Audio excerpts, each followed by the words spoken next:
I think there's something important in there in the start, while the question is phrased that way, it's a yes Scotland that's being voted for, that independence would have to be, in quote marks, could be a very limited notion of what independence could or is likely to be. So rather than talking about a yes vote leading to an independent Scotland, it's perhaps more accurate to just talk about a yes vote leading to a yes Scotland. There's also the issue of perceived by whom elsewhere in the world. It's that other governments and states, corporations, multi-trans, supranational bodies. I mean, Chomsky talks about the reaction of international capital, and I think it's important to frame international capital as contemporary neoliberalism and the kind of corporate state nexus that comprises that includes these multi-inter, supra-transnational bodies such as the EU, NATO, the UN, IMF, etc. I suppose the issue then is what suits international capital stroke contemporary neoliberalism in terms of the vote, and no matter which way the vote goes, how they would then choose to react. That it may well be that international capital would prefer a no vote, but nonetheless would still take a yes vote in terms of seeing that yes Scotland as both submitting to and contributing to the contemporary neoliberal order. I mean, I think it's very telling that when the Greeks threatened to dare to have a referendum about limited so-called austerity policies, the EU basically prevented them from doing so. And yet there has been no such reaction from the EU to this referendum, which perhaps says something interesting about to what extent they see this as a threat or not.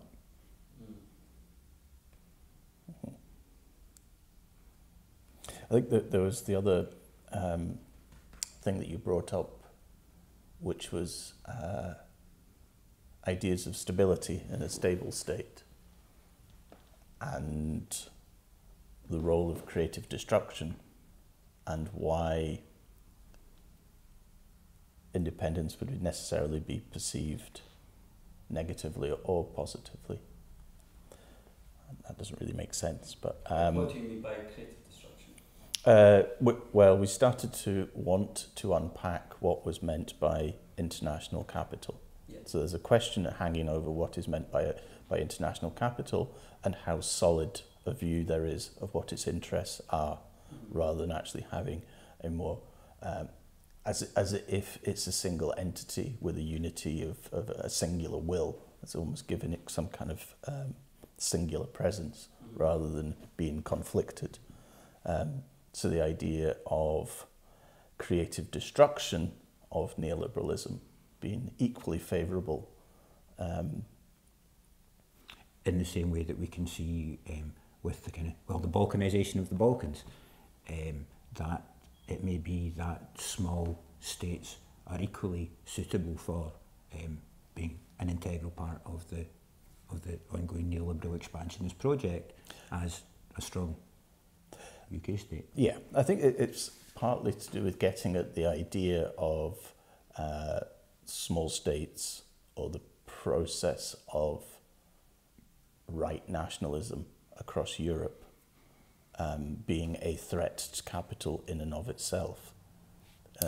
So there's an assumption that needs to be challenged, that the breaking up of states, if that's what they are, is actually a threat and not part of that dynamic.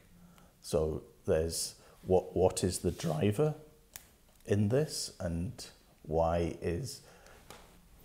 It would seem to imply that the thing that is driving the breakup of states or the creation of small states is somehow external to the interests of capital. That would seem to be a threat to it, which would seem to be the assumption. Now, I suppose the point that we've arrived at is of challenging that assumption. Yeah, if voting for a yes Scotland is indeed about the fragmentation in any way of the nation-state system, and this is to be portrayed as positive. In what way is it positive? Does it in any way make it more likely, as more capable to resist the present system, to challenge it, or indeed to present an alternative to it, to the neoliberal expansionist project and the kind of attendant oppressions, repression and exploitations that come along with that? I mean, we see an ongoing process of deterritorialization and reterritorialization. So how can this be outside of that? It is not outside of that. And I think that's part of the problem, is to present what's going on in Scotland as somehow exceptional, rather than actually seeing it as part of the broader machinations of capital. I mean, I wanted to pick up on something else that Chomsky said in answering that question, when he talked about the UK being a little different from the rest of the of the EU, as not quite as fully absorbed into that project. And while that's true, it would appear that certainly the yes or independent Scotland that we're being offered looks like the SNP version of that certainly would actually be more intimately tied to, more absorbed into the EU and into NATO, with all the damages that would cause both internally to Scotland and indeed the harm that then causes across the rest of the globe, than it is while being part of the UK. I think we also have to go back to the point that I think it was Chomsky that made it in a book many years ago, where he was saying in the 1970s that looking at the documents that came out through freedom of information in the US, that actually the US had encouraged the UK to join the EU in the first place to, I quote, be our Trojan horse within the EU.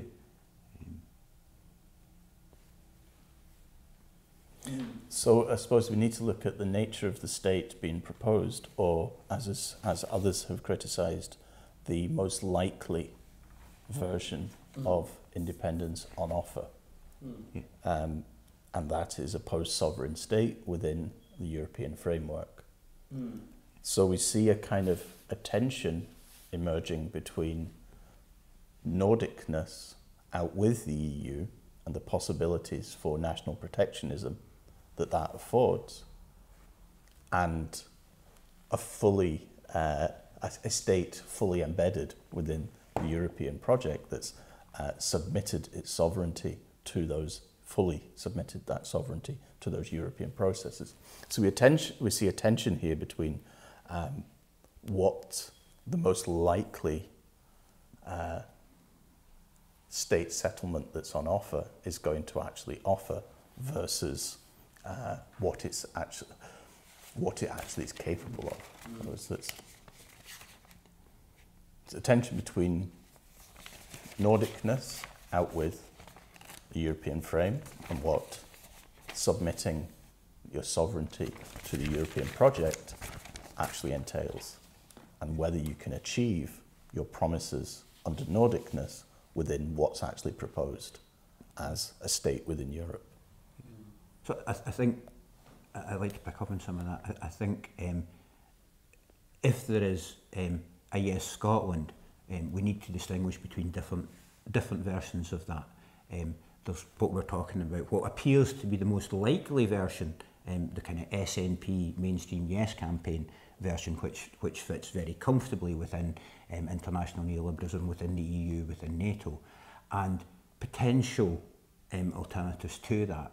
And if we're talking about the kind of potential, should we call it left alternatives, there's what's often been claimed as the radical alternative, which is the kind of commonweal Nordic attempt to reclaim, recreate, to the extent it ever existed, a social democracy, and the limitations within that, because again it's a social democracy within capitalism, and any actually genuinely radical left notion, in which case the question we have to ask ourselves is, does a yes vote result in a better environment for further action towards transformation or revolution for eco-social justice? And for many of us that would also entail a notion of perhaps the Yes Scotland state itself being oriented towards moving towards a non-state system, towards the abolition of nation states, rather than devolution, a dissolution of the nation state system. Yeah.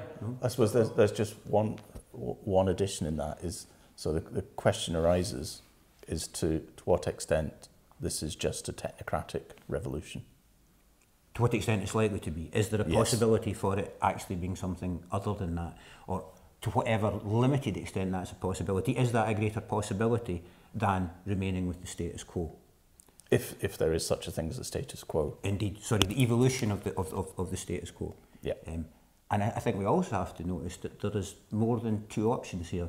One can choose to vote yes, one can choose to vote no, or one can choose to take a very principled decision to not vote at all, indeed as seeing the referendum itself as indeed so intimately tied to the present system that we would wish to reject that itself.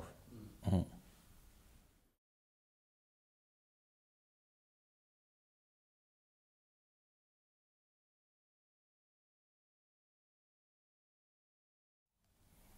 I think it's very important to talk about not just the history, but the present realities that many powers, the powers and the elites of Scotland, is relevant here, that Scots have been the foot soldiers, the leaders and the beneficiaries of empire and colonialism historically, but continue to be so of the present kind of neo-colonial order as intimately tied to the kind of present American imperial project. So I think we also have to look then at both what are the potential effects internally for the different aspects of Scottish society, but then also what are the external effects of that, particularly again if a yes Scotland is intimately tied to NATO, which we can see the effects of a support for NATO in places like Iraq, Afghanistan, support for Israel, etc. So again, we have to then ask ourselves, if there is a yes vote, does that or does that not give us more room to resist and challenge that ongoing neo-colonial project, and indeed create alternatives to it? I mean, I think for me, there's two issues that come up. One is, how much does it cease to be a combined statehood, and how much is it merely the reorganisation of existing state competencies that's on offer? Yeah. So the keeping of the Bank of England and economic policy, the maintaining of Crown powers, not the monarchy. So to what extent does some of the discussion around this, both with Labour and SNP, actually start to merge and actually look like not just independence light, but really a kind of a political renegotiation around competencies, state competencies? And the other point is to do with campaign, which is the highly contentious differentiation between civic and ethnic nationalisms. So when it's, say, ceasing to be part of the UK's combined statehood, and what does this mean for a shared history? Of course, the referendum itself has been set up as this dichotomy between yes and no, between civic and ethnic. And what's contentious, of course, about that is that there is such a dichotomy exists at all, that actually all nationhood is a combination of both civic and ethnic or ethno-cultural elements. So this attempt to kind of forge differentiations, to cleave off particularities, is itself an ethno-cultural project. Yeah, the notion of civic and ethnic nationalism allied, it's very much different language being aimed at a different audience, rather than a reflection of anything that's actually a different reality, or certainly with any great difference in terms of the consequences of supporting. So it has a utility to it. So we see the language, the rhetoric of referendum on both yes and no having a certain utility. All of which plays into the ongoing discourse of competitive nationalism. It's about to what extent can you win in the competition amongst and between nation states.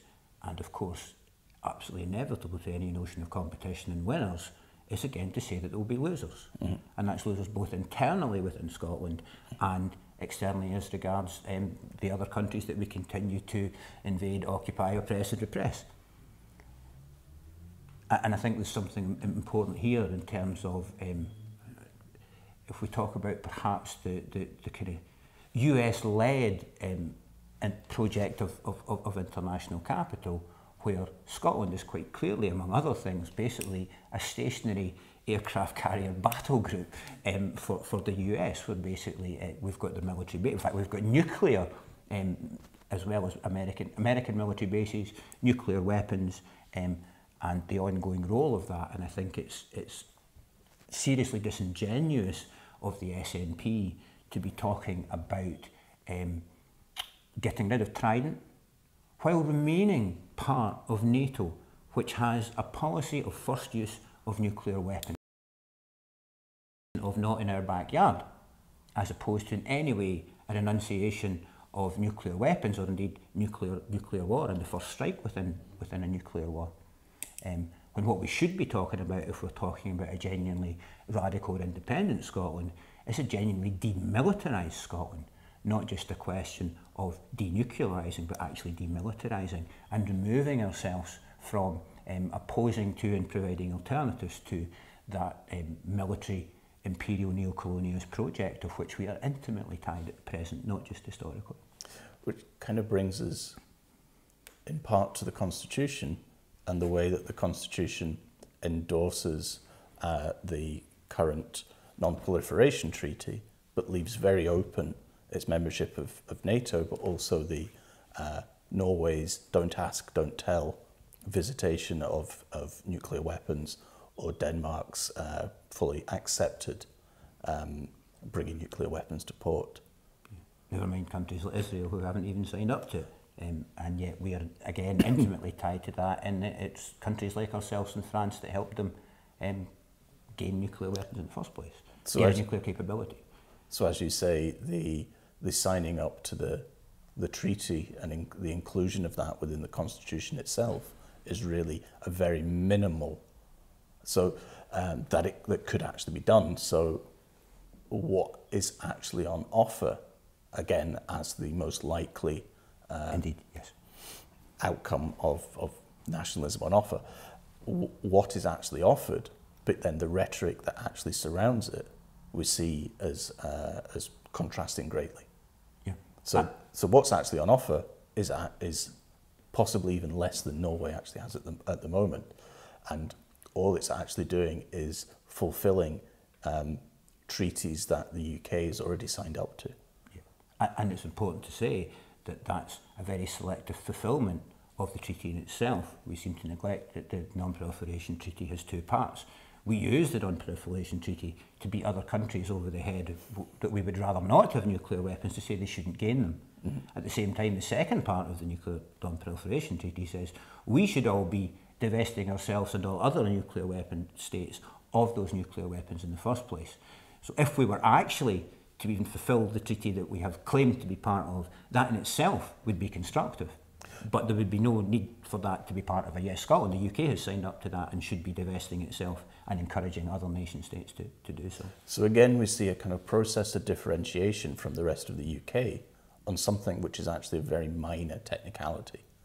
So actually, in fulfilling treaty obligations that are already signed up to, at the very minimum, it actually seeks to make a differentiation from the UK in a way that actually is bigger than what the claims that have been made are bigger than what actually is being attempted. So it's not demilitarization, it's a very narrow focus on existing treaty obligations. Yeah. Which would nonetheless be some small improvement on where we're sitting.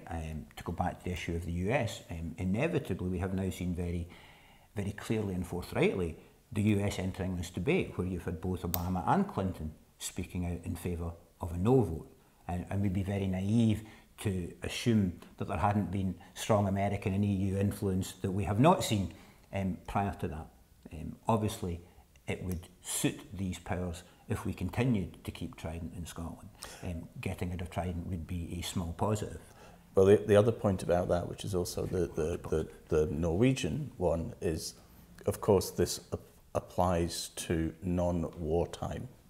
So given that we live in under permanent exception and war, then to what extent does the treaty actually hold any water, as is anyway? So to what extent does fulfilling the treaty obligations actually fairly irrelevant, because under a system of perpetual war, then the treaty is null and void.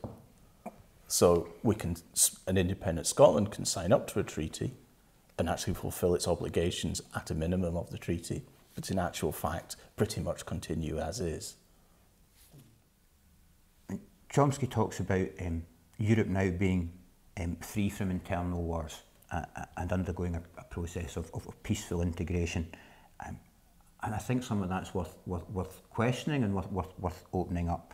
To the extent that there is peaceful, it is nonetheless peaceful, but forced integration, very often with very serious conditionalities in terms of so-called austerity, which is equivalent to the kind of structural adjustment that we've been forcing in Latin America and many other countries over the last few decades. So that's the issue of within the extent that it is peaceful. I think it's also worth pointing out that the EU very much still does have internal wars, just not between the major nuclear powers. They merely support wars perhaps happening within rather than between other countries. But the EU project is very much expansionary in nature. And thirdly, that we're very much responsible for wars elsewhere, again for illegal, illegitimate, immoral wars and occupations, as we've seen in terms of our own complicity in aggression in Iraq and Afghanistan, and our support for others' aggression, such as presently with the horrendous situation regarding Israel in Palestine.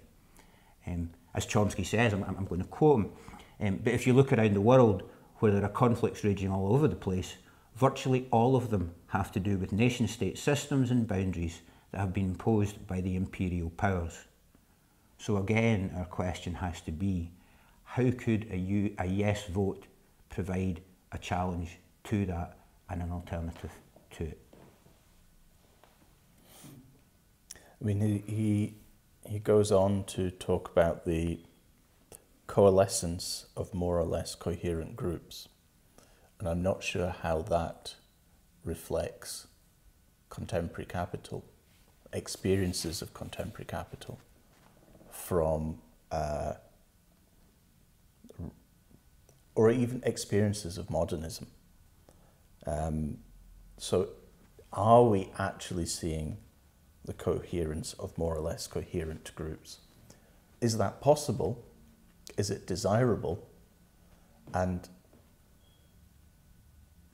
I think it's flattening multiple identities into identities based around either issues of culture or nation, ethnicity, which neglects the whole role of other sets of intersectional oppressions, such as class and gender.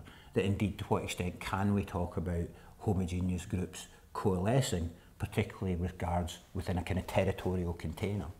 And to what extent does it actually attribute these processes to a people or peoples rather than actually some of the rather narrower drivers of this? If nationalism is understood primarily or first off as an elite project, then what kind of distortions need to take place for it to be seen as representative of this constructed body of the people? Yeah. And we've seen historically that the only way to successfully change and challenge those kind of powers is through a dissensus that leads to struggle. It must be through social movements, grassroots groups struggling both against and for. It is not a consensual process, as seems to be far too often being suggested by significant sections of the Yes campaign.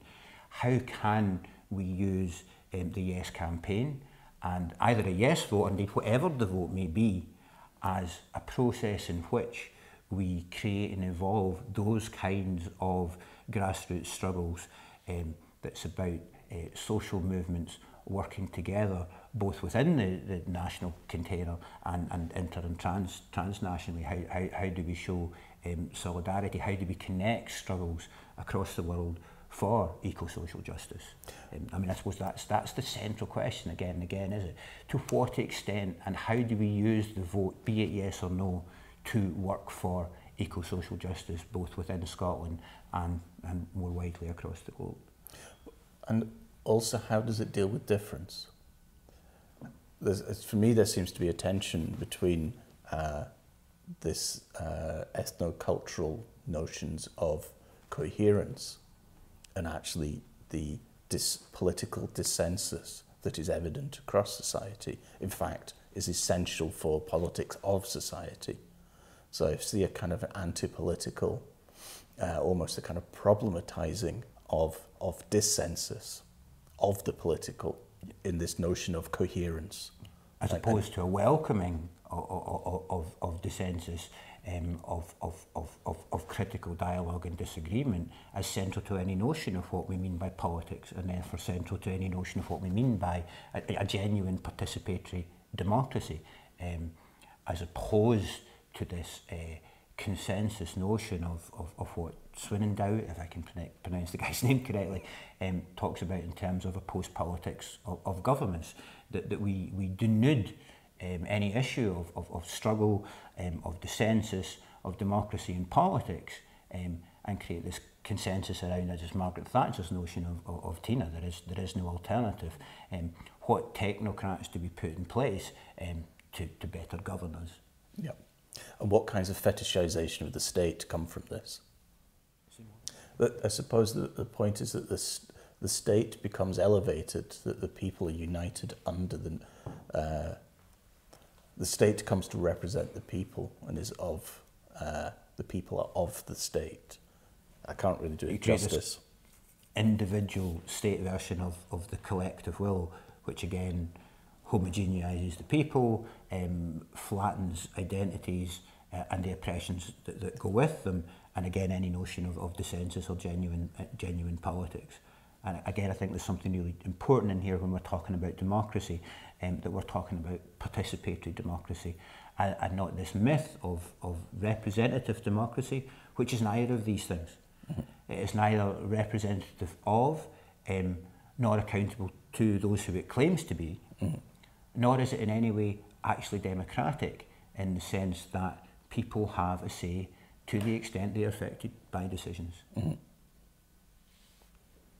So I suppose again, to what extent, if at all, does voting yes, or the process of dialogue around the referendum, lead us to a position that makes us more likely to succeed in a struggle for that kind of genuine participatory democracy, and a move away from the kind of representative democracy that's the myth that underpins neoliberal economics and neocolonialism. Mm-hmm.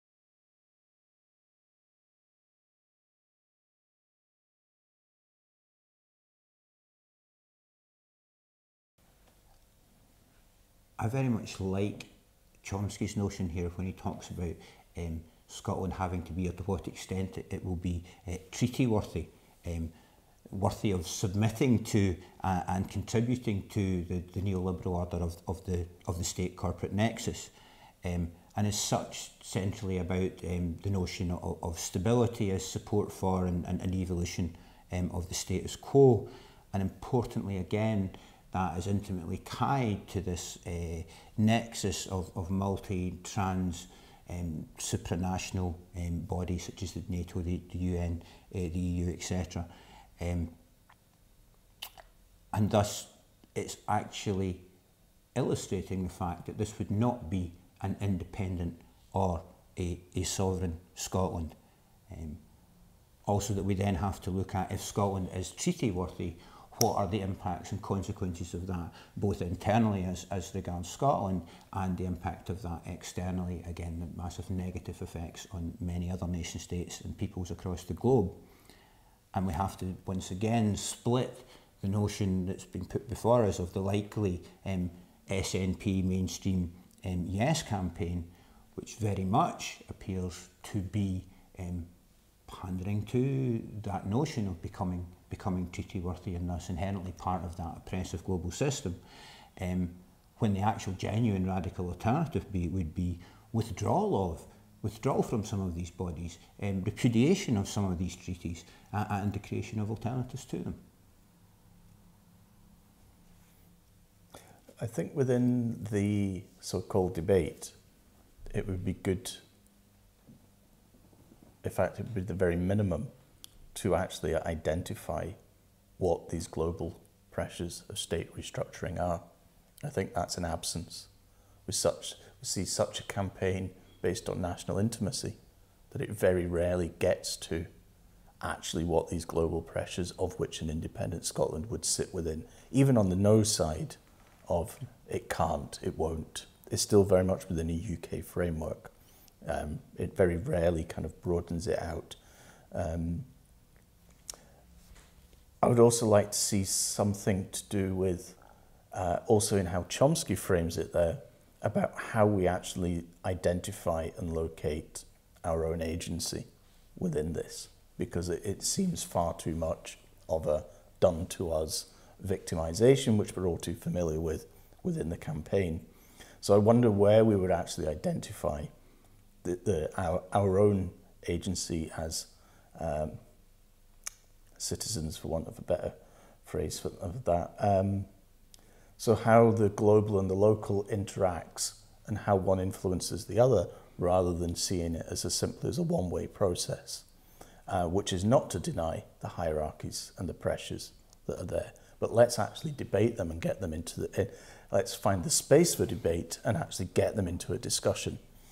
I mean, as far as what is being offered, what I see is actually a recourse to existing treaties. It's not just that Scotland would be treaty worthy, it's that it would merely adopt existing treaties. So it's not that, how to explain that better? I mean, I think there is. There's something in there about...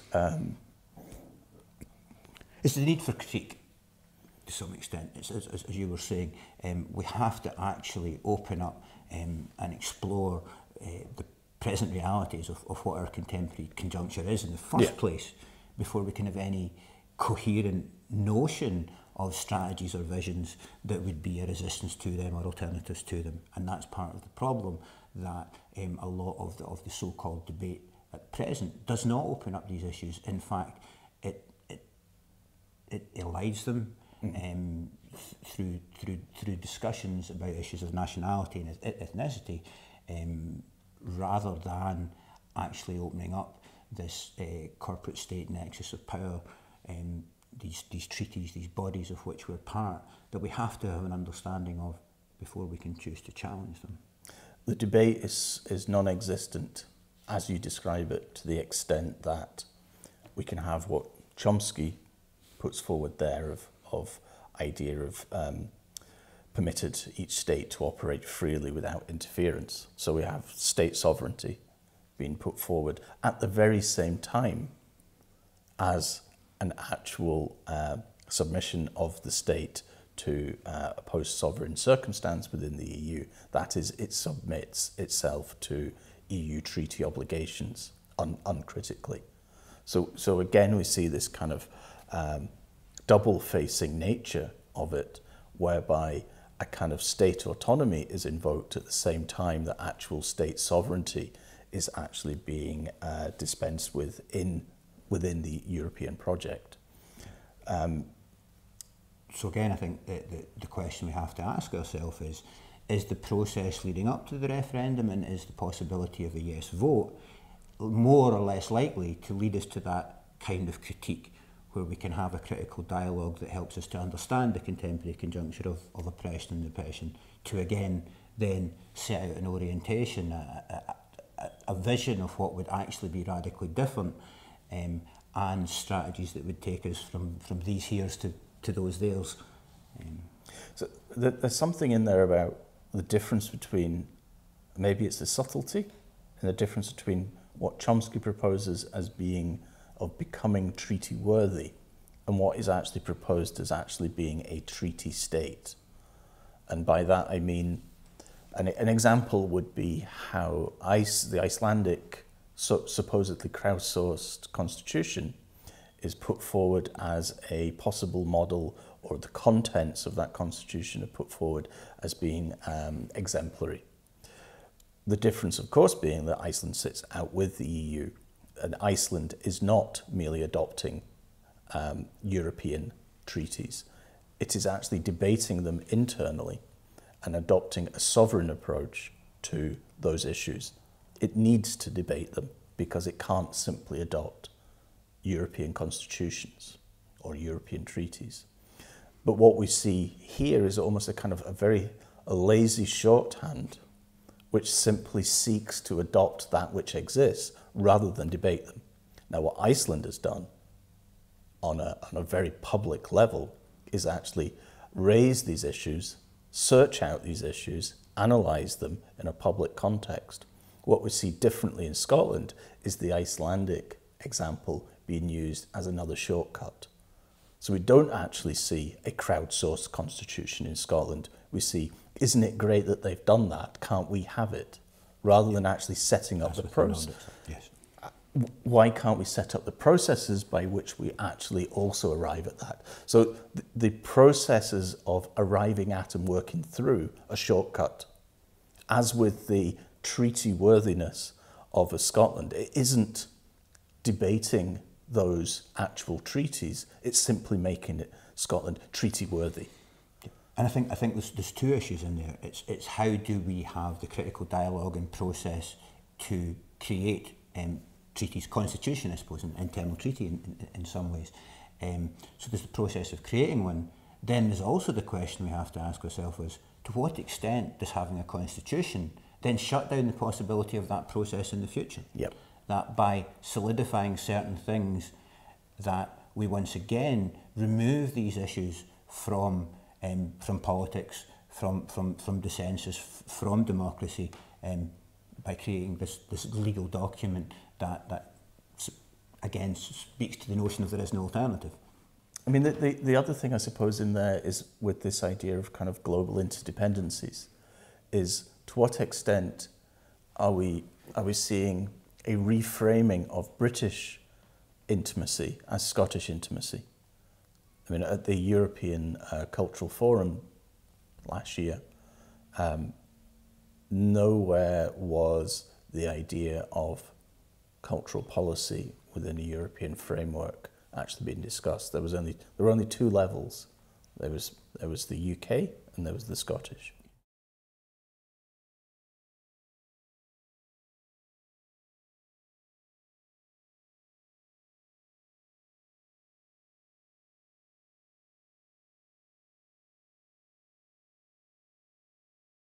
I mean, I think Chomsky's right in saying there is no smashing of the UK state here, nor indeed what many of us would prefer to see, not so much a smashing but a dismantling of the entire nation-state system. If I can quote, it would be a bit pointless breaking the British state only for it to come back in multiple forms of itself, replicating exactly the self-same interests, powers and privileges. So it shouldn't be just a case of voting to dismantle a British state structure while leaving concurrent interests intact, but of politicising these processes and realising the participatory potentials of actually disassembling state power. So we go back to that question of how, if at all, might a yes vote that leads to a small state of Scotland, in Chomsky's terms, manage to accommodate itself, but with an orientation towards resistance and alternatives, towards these necessary and urgent changes that we need in the internationalist order, or our energies and time and struggles being distracted by this question in the first place. Chomsky rightly says that merely by voting yes, we are not voting for revolution or transformation, that what could be hoped for is a series of reforms. And I think what we have to do then is distinguish between the nature of these reforms or how they are orientated. Are these reforms that are nonetheless supportive of the present capitalist system, or are we talking about what Albert and Gotts refer to as non-reformist reforms? Reforms that are nonetheless orientated towards a genuine notion of transformation or revolution. You know, we have to ask ourselves what is possible and by whom. And I think one of our great worries here with the notion of reforms that would take a considerable period of time is that issues of climate chaos and environmental degradation no longer give us that kind of timescale to play with, that there's an absolute urgency as regards these issues, never mind the notion of nuclear conflagration and other existential dangers which Chomsky also draws attention to. I think it was in the question, and it goes back to answer the previous one, the previous raising of creative destruction and the idea of disruptive reorganisation.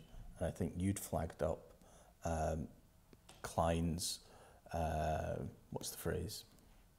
Disaster capitalism. The shock doctrine of disaster capitalism, of which austerity, or so-called austerity, is a perfect example, that it is the system not being at threat, not in any way being smashed, but using these crises as the process of shock to bring in further greater neoliberalisation, further counter-reforms of privatisation, the enclosure of the commons, the attack on the welfare state, and what is left of public services. Again, very much a territorial, what's the word I'm looking for?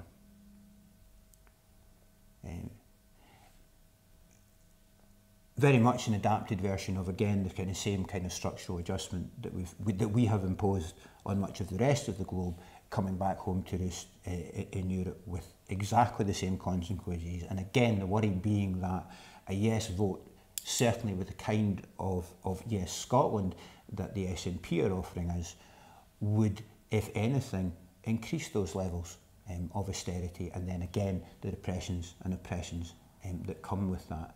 What they seem to be promising at best is, rather than a race to the bottom, a race to stand still, which in reality would probably amount to a slower race to the bottom. It's a race to compete, isn't it? There's something in there about other absences, and the way that the financial crisis of 2007-8 onwards is kind of missing from the narrative of why the drive towards self-determination now, and the need to keep that absent. I mean, in all of the so-called debate, the West monster is the kind of the nasty villain within this. But very rarely, again, do we see a kind of the scale of international integration actually being addressed. So it's all proximity to the city, this kind of hyper-individualization of these processes. And we never actually get at why it may be that at this particular point in history that suddenly self-determination has traction. Yep. And it's just not addressed. So the kind of wider context and the historical context just seems to be, or certainly certain aspects of it seem to be absent. And I think it's important to kind of re-emphasise that these are not crises of or for capitalism. They are crises that are an inherent part of capitalism. As Naomi Klein has pointed out, there is not a failure here. Neoliberalism and capitalism has not failed. It is succeeding very, very well on its own terms. The question becomes what criteria, judged by its own criteria. Capitalism and neoliberalism is doing very well that crises, as everyone from Marx onwards have pointed out, is an inherent part of the system. So the question becomes, how much welfareism? I mean, is this within the kind of Scottish independence project? Might we see what's saving welfareism to save capital? Is this actually what we're seeing? I mean, it's certainly a suggestion that we can repeat what happens in the 70s, a creation of a certain level of social democracy, a welfare state net, merely to save capitalism. It is not in any way a challenge to capitalism.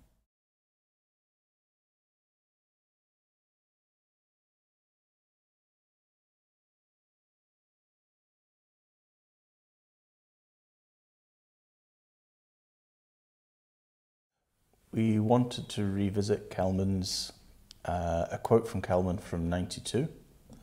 So this is quoting Kelman in his essay, Let the Wind Blow High, Let the Wind Blow Low. And it was written in the aftermath of the 1992 general election. So the current debate on self-determination has degenerated into one of the bipartisan issues that crop up every now and again on matters of national importance, such as the wars and acts of God. Pure politics is forced to the sidelines. It becomes bad form to discuss one's differences. Unity is the watchword. It isn't a time for awkward questions. Those who persist are shown up as perverse, slightly balmy or bammy, crackpots, or occasionally as unpatriotic. What we discuss is what we are allowed to discuss.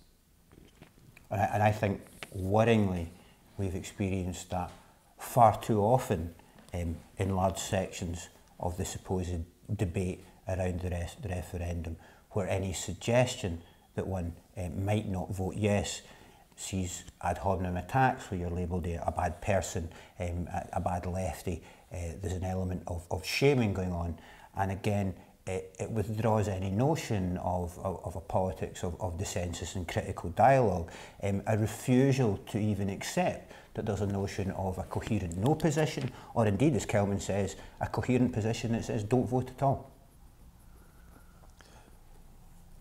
I wonder if there's something to get at within that over the flattery in the stories we like to be told about ourselves, and this goes back to what we were looking at with the democratic intellect. So how the nation gets put forward, the image of the nation, versus the actual conditions we actually experience, our actual experiences today. And maybe it's a bit dense to go through at the moment, but maybe there's something to pick up on how the image of the democratic intellect actually serves a purpose as a substitute for actual public critical analysis of what's actually going on, of actually prizing open those spaces for debates, and how, when it actually you do achieve that, what the actual reception and engagement is. I mean, I think it's been very disappointing, and I'm being very careful how I say it, because there are some wonderful, fantastic exceptions to this. But while the process leading up to the referendum could have been an opportunity for wide dialogical participation and debate and dialogue, it's become a process of closure where independence is seen as ipso facto progressive. To quote Jerry Hassan, as if independence, give or take all the known variables, is a known quality.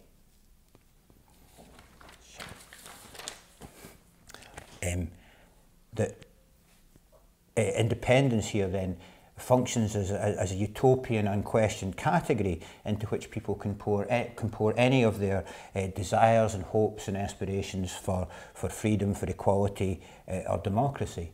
But that this is somehow to be achieved not through struggle, but through consensus, through a passive support for what, again, too often has been a hierarchical campaign derivative of parliamentarians and electoral strategists, rather than a process of critical dialogue orientated towards actually seeking genuine post-capitalist social relations. The worry here is that what happens is it becomes more about delivering people to policy, to the policies and imperatives of neoliberal capitalism.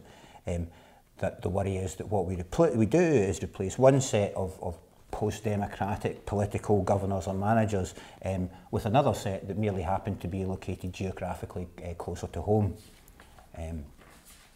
Whereas what we should be asking is how do we enter into dialogues of engagement around these issues of nationalism, of independence, of self-determination, of autonomy, in a process that continues no matter what the result of a referendum. Again, this is feeding into an ongoing struggle orientated towards eco-social justice, an ongoing process of being and becoming, about working towards a post-capitalist society. So the question again becomes, to what extent, if at all, does a yes vote open up greater spaces for these kind of critical dialogues and an opening for both critique of where we're at and strategies and visions of alternatives that speak to not just a post-capitalist, but a post-nation state world. But this was, in a way, trying to link so-called Scottish cringe, which we might have to explain what that is, supposed working class recalcitrance, and miserableism. So it's trying to link these three themes, which all relate to notions of authenticity. They also undermine they frame particular class positions, and in some ways actually they problematize Kelman.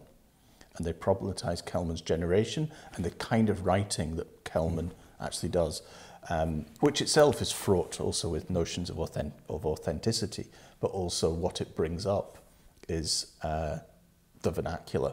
Yeah.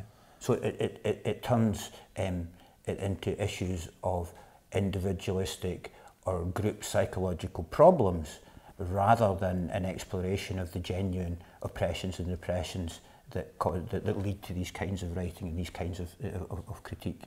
Moreover, class is highly problematic within this because, of course, nationhood is a substitute for class.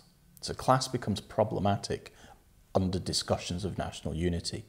So therefore what we see is a dismissal almost of these what are presented as phenomena. So the awkwardness of the working class in Glasgow in not engaging with competitiveness, the so-called miserableism of the past of not being positive, and how well-being and positiveness, that whole New Labour agenda, is so influential and written throughout this process, to the point where you wouldn't actually think it was the SNP at times as the replication of New Labour policy, as if 2008 never happened. Which also leads us back to kind of Kelman's point about not voting at all. That from that position, not Kelman's position, from that position, the miserable position, it's about apathy. It's about folk not willing to engage with the process, rather than a recognition of a set of structures about which people wish to coherently refuse to engage with as a process of resistance, and a willingness to put their time and energy into creating alternatives rather than engaging and supporting the status quo.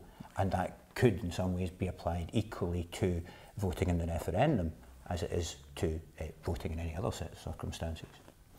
And I wonder if we would like to, at this point, and whether it's too much of a flight, to unpack so-called Scottish cringe and my problem with so-called cringe as a middle-class disciplinary process on others.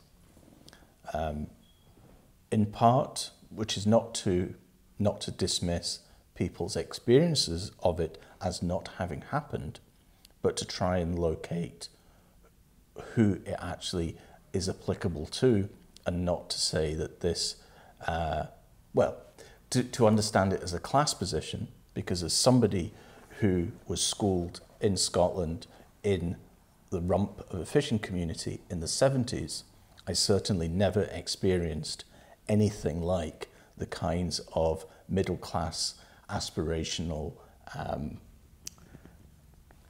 cringe that people talk about. So we were very much orientated still towards facing the sea. So the idea of not speaking properly or being chastised. Yeah. So in the voices that are prevalent within the so-called debate and the cultural voices that are prevalent within society that discuss and talk about ideas of their experiences of cringe, whether that be a particular notion of denominational schools, private denominational schools, or might we actually need to locate rather than universalize this phenomenon? Given that I certainly didn't experience it, and nor have others, from a particular class position. So actually, is this explicitly about the experience of one aspirational class position? I was going to say, I think the whole notion or claim that what there is a need for aspiration, linking to, again, what we need is positivity and the happiness industry, rather than, again, an unpacking of class and the oppressions that come with that is kind of central here. Mm-hmm. I mean, I kind of putting them in as kind of holders for a discussion to be had in a way, not really thought them through any further than that. And nor is it to kind of dismiss one experience of another, but it's how my experience is overwritten by what claims, by a dominant class position within culture that claims that its position is universal. And I think that is highly problematic. Yeah. It's the coordinator class wing of the Yes campaign. Could I quote Tom Lennon, who recently said, the debate about Scottish independence has begun. I'm just going to selectively quote bits of this. It has nothing to do with self-determination and nothing to do with imperialism. Nothing to do with accents of the mind. Nothing to do with the Scottish Enlightenment. It's nothing to do with the Scottish character and nothing to do with the desire for fairness. It's nothing to do with gender. Nothing to do with the Nordic model. It has nothing even to do with the people of Scotland, whoever those are, or the country of Scotland. The debate, as any on national independence must be, unless it's a potpourri of irrelevancies, the debate is on the organisation of state governance, and that in the 21st century means an argument about the nature and provision of capital.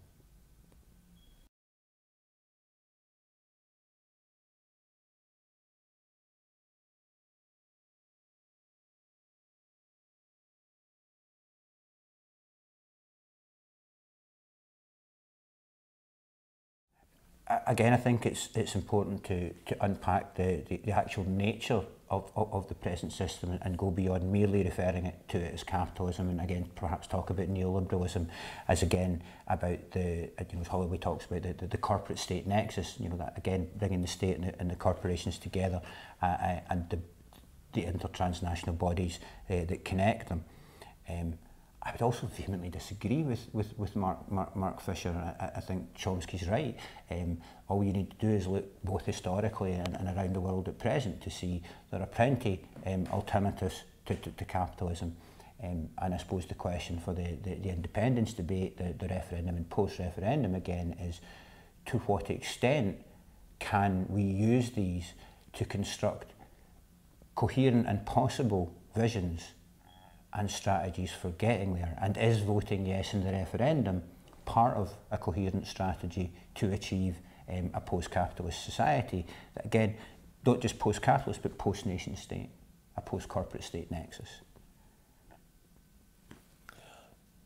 I suppose I'd like to problematize it by rephrasing it and to ask, why is it easier to imagine the break of the British state than the end of capitalism?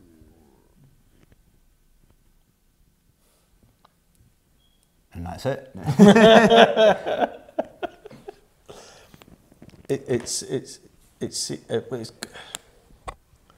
in some ways it speaks. Again, it's separating the two, as if the state and this capitalism, as opposed to that connection between corporations, states, and kind of transnational bodies, and seeing the role of the nation state inherently in many ways as being provider of corporate welfare, I suppose we could talk in terms of almost like the commissioning state. The state is needed to both manufacture, maintain and evolve the consent of the population, but also to basically tax the public and channel that money to corporations, to private interests. But more so under neoliberalism, and this comes down to a question of how do we understand the role of the state within also a shifting and dynamic neoliberalism, which is, rather than myths of a thin state, what we actually see is a thick state, and actually the state is there to facilitate access to the social. And yeah, but neoliberalism has no desire to do away with the nation state. The nation state is an inherent part of that, but as you're suggesting, that is an ongoing process of evolution of both capitalism and indeed the nation state and its role within that. Yeah. So the nation state in part is about delivering the people of the nation state to neoliberal policy.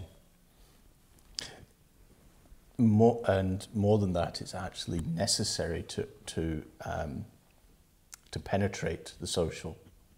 The state is needed for capital to penetrate the social, to expose it. It's not.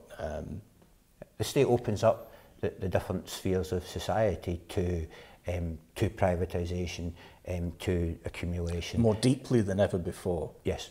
And that is where the dynamic comes in. Yes, be this the political, the economic, the cultural, the kinship sphere, the environment.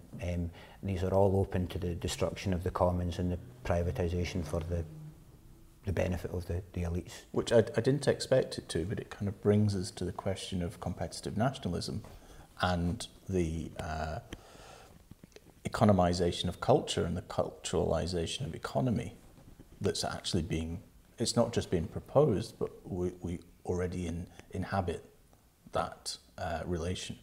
Yeah. A prime example at the moment being the role of education and what's happening with the increasing neoliberalisation of education, where again, while there's an interest in privatising parts and aspects of it, there's also the benefit to see it as a commissioning part of the public state, where again, it's corporate welfare in a number of ways. And it's not just the simplistic channeling of money from the public to the private, it's the creation of knowledge that's then privatised, it's the creation of subjectivities, identities and relations, both as regards those working in the sector, those studying in the sector, and indeed way beyond the sector and the influence that the sector has. I think that's a really interesting conflict to bring up around nationhood and subjecthood. And if capital, these relations of capital are forming particular or influential on certain kinds of subjecthood, how does that conflict with certain ideas of nationhood that have been floated? I'm not saying we're going to necessarily unpick that now, but I think that's something to think about, is what stories of nationhood relate to actual kind of formations of subjectivity. Yeah. Under these relations. And how education feeds into, creates these stories of nationhood, and indeed in turn is created by them. Again, we're talking about competitive nationalisms, so you've got the competitive higher education sector that is UK or Scottish, but then within that, you know, opening up that tension between cooperation and competition.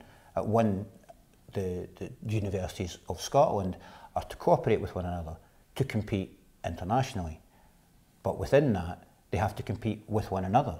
And then within each university and between each university, there's a series of competitions. So there's this ongoing tension that's completely central to neoliberalism between cooperation and competition. And that notion of competition is very much ingrained as part of that creation, production and reproduction of subjectivities, or perhaps more accurately, intersubjectivities, because they are inherently both individual and collective. Yep. I've got a phrase written down which is hegemony of the imagination, which I think kind of, it's almost too totalizing, but it also kind of leads us back to the kind of the only space that's left is this kind of technocratic moving round of deck chairs. Yeah, and that's inherent in hegemony. Hegemony is never entirely totalizing, and again, to take us back to the debates around the referendum, the question becomes, to what extent is voting yes going to help us to create, I suppose, a counter-hegemony of alternatives, and alternatives plural, so that again there's a politics of critical dialogue and dissensus aimed at eco-social justice.